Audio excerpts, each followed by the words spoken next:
মানুষের সমাহার।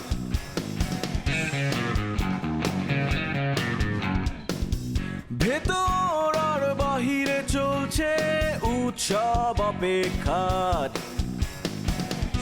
এই শহরের হাজারো বাড়ির মতো নিয়ে হাসি কান্নার গল্প যত।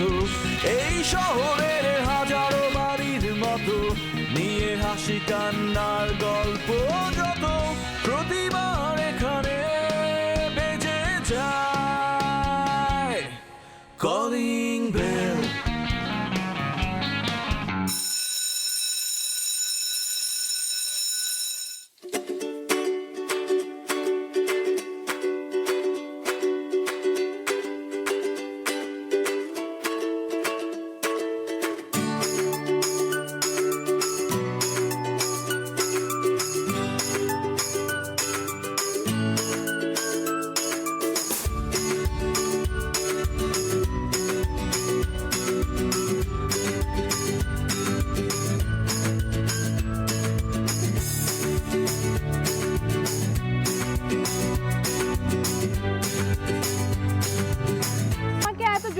ডাকলেন কেন? কিছু হয়েছে?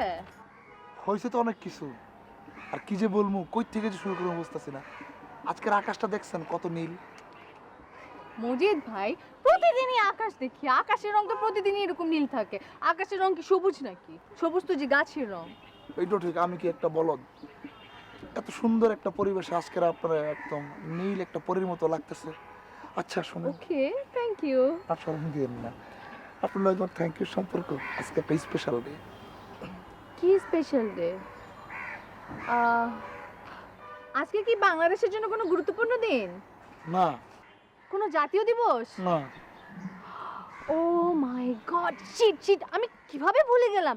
I am really sorry Majid ভাই। হ্যাপি বার্থডে মজিদ ভাই। আমি কইছি আপনারা যে আমার আজকে জন্মদিন। জন্মদিন না, তাহলে কি? ও নটি নটি, এখন তো বুঝতে পেরেছি তুমি এটা কি। আছে একটা মেয়ে, তারে বলতে চাই। আচ্ছা, এই যে আপনার সঙ্গে আমার একটা বন্ধুত্বপূর্ণ সম্পর্ক, আপনারা আমি আপনি করে বলতে চাই না, তুমি করে বলতে চাই। অবশ্যই। আচ্ছা মজিদ ভাই, আমি কি আপনাকে কখনো বলেছি যে আপনি আমাকে তুমি করে বলতে পারবেন না, আমাকে আপনি করে বলতে হবে? অবশ্যই, আপনার ইচ্ছে করে আপনি আমাকে তুমি করে বলতেই পারেন। একলা একলা কি বলা যায়? আপনি আমার তুমি করে বললেন, আপনি তুমি করে বলা যায়। ও কিন্তু মজিদ ভাই, এখানে তো একটা প্রবলেম আছে। আপনি তো আমার থেকে অনেক বড়, আমি কিভাবে আপনাকে তুমি বলবো? আমি তো কমফোর্ট ফিল করবো না। আমি খুব কষ্ট পাইলাম। আমার বাপে তো আমার মার থেকে কত বড়, তো আমার মায়ে আমার বাপের তুমি করে কইছে না, দেখছি না আমি। ভাইয়া, ওনাদের রিলেশনশিপের ইকুয়েশন আর আমাদের রিলেশনশিপের ইকুয়েশনটা একটু ডিফারেন্ট না? তারা তো হাজবেন্ড ওয়াইফ। হ্যাঁ, প্রথমে তো আপনি আপনি ছিল, প্রথমে পরে তো দূরত্ব কমায়া তুমি তুমি হয়ে গেছে। আচ্ছা মিস পম্পি, জি ভাইয়া। আমি আপনার ছোট ছোট বাচ্চাদের বাবা হইতে চাই। I am in love. শরম কিসেন?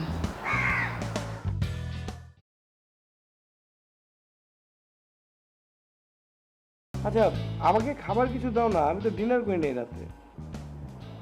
কয়টা হয়েছে বাবু? 11টা। সরি, 10টার মধ্যে তো কিচেন ক্লোজ হয়ে যায়। 10টার মধ্যে কিচেন ক্লোজ হয় মানে? এখন থেকে বাসা নতুন রুলস, রাত 10টার মধ্যে কিচেন ক্লোজ। 10টার পর আর কোনো খাবার দাবার না। এইটা কোন ধরনের নিয়ম বুঝলাম না। আমার তো কাজ শেষ করে বাসা আসতে আসতে দেরি হয়ে গেছে, 11টা বেজে গেছে, তাহলে খাবার দিবা না আমাকে? সরি বাবু। ফাইন, আমি তাহলে বাইরে গিয়ে খেয়ে আসি। না না, ওয়েট। 10টার পর কেউ বাসার বাইরেও যেতে পারবে না। বাইরে যেতে পারবে না মানে? এটা আবার কি নিয়ম? হ্যাঁ, এখন থেকে রাত 10টার মধ্যে সবাই বাসায় আসবে এবং তারপর আর বাসা থেকে বের হতে পারবে না, এবং এসেই সবাই ডিনার করবে একসাথে। মানে আমি 10টার পরে বাইরেও বেরোতে পারবো না? আমি বুঝলাম না, এইসব নিয়ম কোত্থেকে আসলো? কে বানালো এইসব নিয়ম? এই সব নিয়ম বানিয়েছে রোমানা ইসাক। বাবা বলেছে বাসার সব দায়িত্ব আমার, বাসার সব রুলস অ্যান্ড রেগুলেশন আমি বানাবো, সো এটা আমার নতুন রুলস। ওয়েট ওয়েট ওয়েট, তোমাকে এরকম চাচি চাচি লাগছে কেন? কি বললো তুমি? হ্যাঁ সত্যি পুরোপুরি মানে মনে হচ্ছে যে আমি চাচির সামনে বসে আছি, মানে আমি আমার বউর সামনে না, আমি আমার চাচির সামনে আছি। সিরিয়াসলি শাক?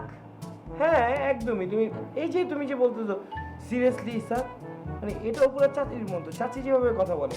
এখন থেকে এই বাসার কন্ট্রোল আমার কাছে। তুমি পুরো চাচির মতো করছো তুমি। আমার তো মনে হচ্ছে তুমি কিছুক্ষণ পরে ঘুমাতে যাবার আগে এখান দিয়ে একটা উঁচু করে খোপা করবে, তারপরে এখানে ওড়নাটা ঝুলিয়ে রাখবে, ফ্যাশন করে একটা ঘোমটা দিবে, তারপর ঘুমানোর আগে লিপস্টিক দিয়ে ঘুমাতে আসবে। পুরো একদম চাচি তুমি। না, মোটো ব্যাপারটা ওরকম না। ওই বাবা আমাকে বললো যে বাসার সবাই খুব ইরেগুলার, কেউ কিছু মেনটেন করে না। তো আমি ভাবলাম আমি কিছু রুলস অ্যান্ড রেগুলেশন বানাই, তাহলে সবাই ঠিকঠাক থাকবে। আর এই সবটা তোমাকে দিয়ে শুরু করতে চাইলাম। আমার বরকে দিয়ে আমি ফার্স্টে রুলস এক্সিকিউট করা শুরু করবো না? ফাইন, তুমি এই বাসার নিয়ম পরিবর্তন করতে চাচ্ছ, সেটা প্রথম তোমার বরকে দিয়ে শুরু করতে চাচ্ছ, কিন্তু এভাবে তো তুমি ফোর্স করে কোনো নিয়ম এস্টাবলিশ করতে পারবে না এই বাসায়। তোমাকে যেটা করতে হবে, সবাই যেহেতু এতদিন ধরে একটা নিয়মের মধ্যে দিয়ে চলে আসছে, এখন তুমি যদি নতুন কোনো নিয়ম এই বাড়িতে আনতে চাও, তাহলে তোমাকে ভালোবাসা দিয়ে, আদর দিয়ে, যত্ন করে সবাইকে ধীরে ধীরে নিয়মের মধ্যে নিয়ে আসতে হবে।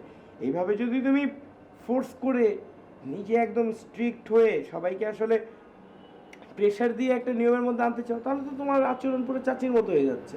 হ্যাঁ, ওকে, তাহলে তোমাকে ডিনার দিচ্ছি। হ্যাঁ, এই যে এখন পুরো আমার সুইট বউর মতো লাগছে, এখন আর চাচি চাচি লাগছে না। এই যে সুইট করে বলেছো, এখন আমি তাহলে তোমাকে ডিনার দিচ্ছি। এখন আবার সুইট করে জিজ্ঞেস করো যে আমি মাংস দিয়ে খাবো না মাছ দিয়ে খাবো, জিজ্ঞেস করো। তুমি মাছ দিয়ে ভাত খাবে না মাংস দিয়ে? আমি দুটো দিয়েই খাবো, যাও নিয়ে আসো। ঠিক আছে, বাট যাই হোক, ট্রাই করবো, ঠিক করা লাগবে। আর আমি ট্রাই করবো 10টার মধ্যে বাসায় আসা, ঠিক আছে? আর আমিও ট্রাই করবো চাচি না হওয়ার। চাচিরও তো খুব প্রবলেম, তাই না? হ্যাঁ, চাচির মতো হলে তো আসলে আমি ফিল করবো যে আমার সাথে চাচি আছে, আমার বউ নেই। প্লিজ। আচ্ছা, আপনারা দুজন কি আমার কথা শুনবেন, নাকি দুজন দুই দিকে এরকম মুখ ঘুরে বসে থাকবেন?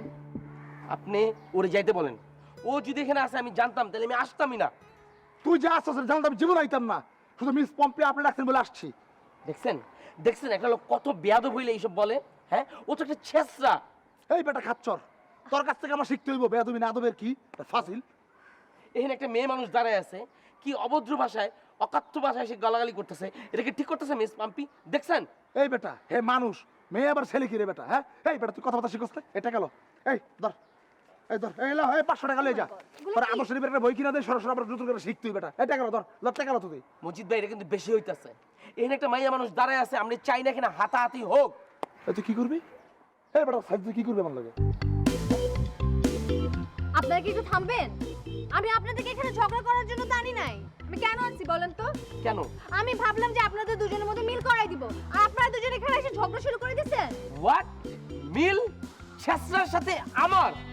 No miss পাম্পি। ও তুই কি ভাবছস বেটা? তোর হাতে লাগাবে হাত তুলামু, লাগলে এই হাত কাইটা কুত্তার গলা ঝুলাই দিমু। তোর লাগাবে হাত তুলাম। মিস পম্পি আসসালামু আলাইকুম। আর আমি ছেসরা মিস পাম্পি, গেলাম। মিস পাম্পি, আমি কিন্তু আপনার সাথে থাকতে পারবো না। আনোয়ার ভাই, কি ব্যাপার, আজকে বাইরে বের বসনি? না, মন নেই। ভালো, মুড না থাকাই ভালো।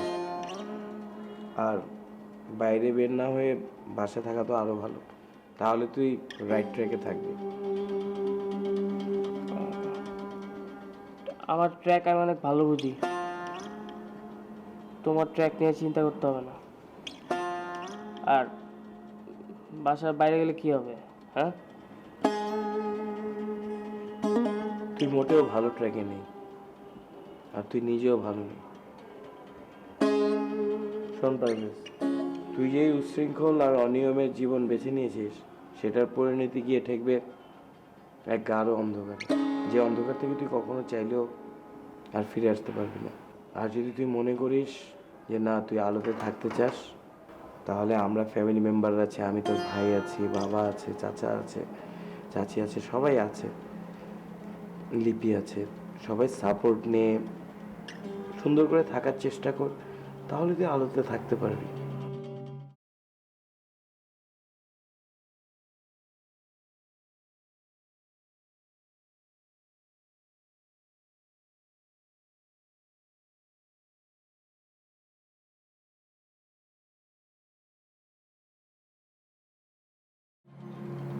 আলোতে থাকতে চাই।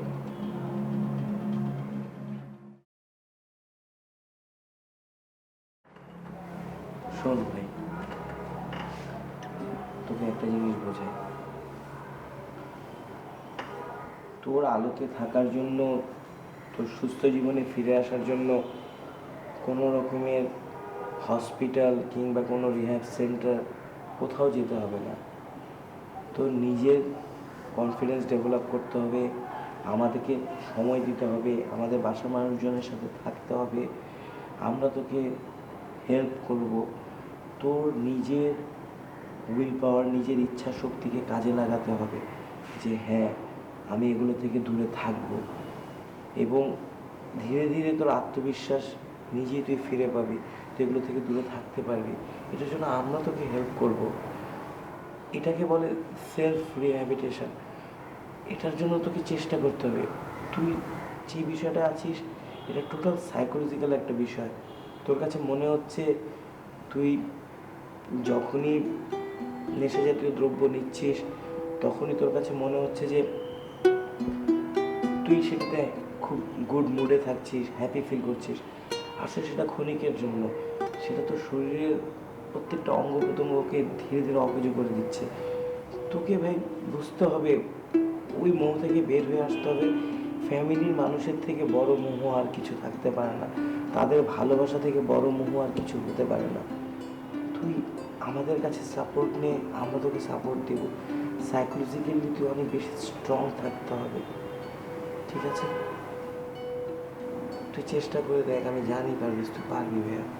প্লিজ ভাইয়া, তুই বাইরে যাস না, তুই ঘরে থাক, আমাদের সাথে থাক। You will be good. মুক্তি চাই। তুই মুক্ত বাবা, তুই মুক্ত আছিস ভাই।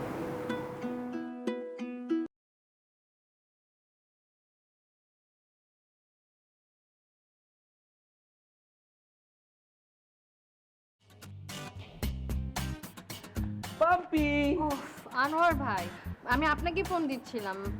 আপনার সাথে আসলে একটা জরুরি কথা আছে। হঠাৎ এত টাকাটা কি কিসের?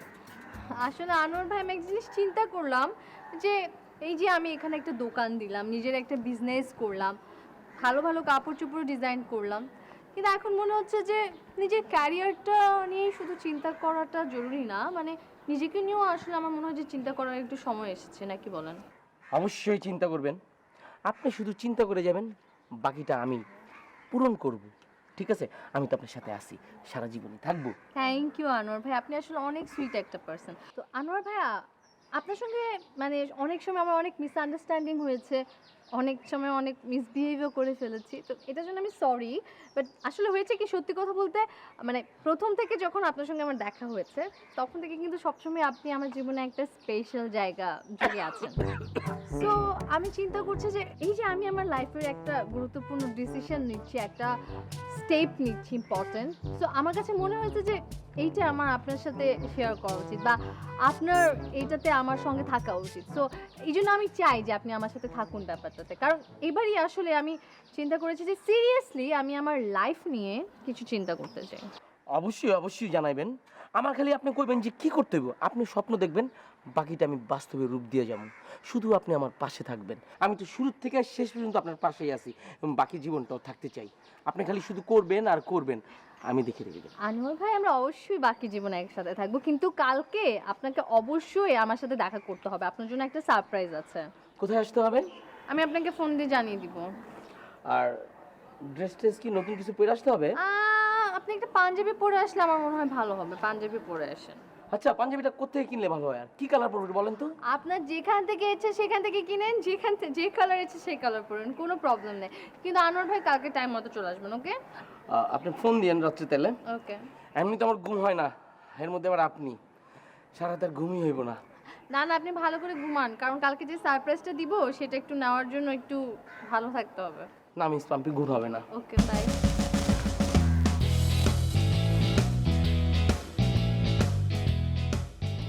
বাবা ব্যস্ত? না বোমা, এসো কিছু কথা বলতাম বাবা। বসো। বাবা শুরু কিভাবে করব সেটা বুঝতে পারছি না। কেন? কি বিষয় এত সংকোচ করছো কেন? বলো, বলে ফেলো। বাবা ধরেন আমাদের ফ্যামিলির কোনো একজন মেম্বার অসুস্থ, আমরা তো ডেফিনেটলি প্রথম দিকে ট্রাই করব যে তার বাসায় তার চিকিৎসা করার বা ট্রিটমেন্টটা নেওয়ার। বাট যখন আমরা বাসায় পারবো না বা প্রাইমারি স্টেজটা সেই রোগের পার হয়ে যাবে, তখন তো আমরা ডেফিনেটলি তাকে হসপিটালাইজড করব বা তাকে যে ক্লিনিক্যাল ট্রিটমেন্ট দেওয়া লাগে সেটা করবো, তাই না? হ্যাঁ, তাই তো করি, কিন্তু তুমি এ কথা বলছো কেন? কেউ অসুখ করেছে নাকি কারো? হ্যাঁ বাবা, কেউ তো একজন অবশ্যই অসুস্থ, বলছি। বাবা আসলে আমি পারভেজকে নিয়ে চিন্তিত, মানে সবাই পারভেজকে নিয়ে চিন্তিত, যে যার যার জায়গা থেকে কেউই আন্তরিকতার কোনো কমতি দিচ্ছে না। কিন্তু বাবা আমার যেটা মনে হয় ওর যে অবস্থাটা এখন, সেটা শুধুমাত্র যে আমরা যদি অ্যাডিক্ট বা এরকম কিছু বলি সেই পর্যায়ে নেই, এটা আসলে একটা অসুস্থতা পর্যায়ে চলে গেছে, যেটাকে এখন শুধুমাত্র আমাদের কাউন্সেলিং বা বাসায় ওকে বুঝিয়ে ঠিক করা যাবে না। যদি এটা ইনিশিয়াল পর্যায়ে থাকতো, প্রাইমারি পর্যায়ে থাকতো, তাহলে হয়তো আমরা বাসায় বুঝিয়ে বা বাসায় আমরা ওকে কাউন্সেলিং করতে পারতাম। কারণ ইনিশিয়াল যে প্রাইমারি স্টেজটা সেটা ও অনেক আগেই পার করে চলে এসছে। সো এখন এই স্টেজে এসে আর বুঝিয়ে আমার মনে হয় না কোনো লাভ হবে। এখন আমাদের আসলে ক্লিনিক্যাল ট্রিটমেন্টে যাওয়া উচিত। আচ্ছা, তুমি হয়তো ঠিক কথাই বলছো। ঠিক আছে, আমি তাহলে স্যার রুহুল আমিন ওদের সাথে একটু কথা বলে তারপর ঠিক করে, আমার মনে হয় তুমি হয়তো ঠিক বলছো। আর কারণ বাবা ওর সাথে অনেক কথা বলেছি, ওর চেঞ্জগুলো তো চোখে পড়ছে। অল্প সময় আসলে আমি এত চেঞ্জ কখনো দেখিনি। আমার দুর্ভাগ্য মা, আমার এত সোনার ছেলেটা। বাবা এটা আসলে জেনারেশনের প্রবলেম। জেনারেশনের প্রবলেম কেন হবে? এই জেনারেশনের সবাই কি অ্যাডিক্ট হয়ে পড়েছে বলে তুমি মনে করো বা আমাকে বিশ্বাস করতে বলো? না বাবা, আমরা আসলে প্রপার ওর যেটা দেওয়া দরকার সেটা দিতে পারিনি, ওকে প্রপারলি সেটাই। আমরা টেক কেয়ার করতে পারিনি, সেই জন্য। তার মানে আমি ব্যর্থ, বাবা হিসেবে চূড়ান্তভাবে ব্যর্থ যে সন্তানকে মানুষ করতে পারি। এখনো বাবার সময় আছে, সময় শেষ হয়ে যায়নি। সো যদি আমরা চেষ্টা করি আমার মনে হয় ওকে ফিরিয়ে আনা সম্ভব। ঠিক আছে, দেখো। বাবা, আমি প্ল্যান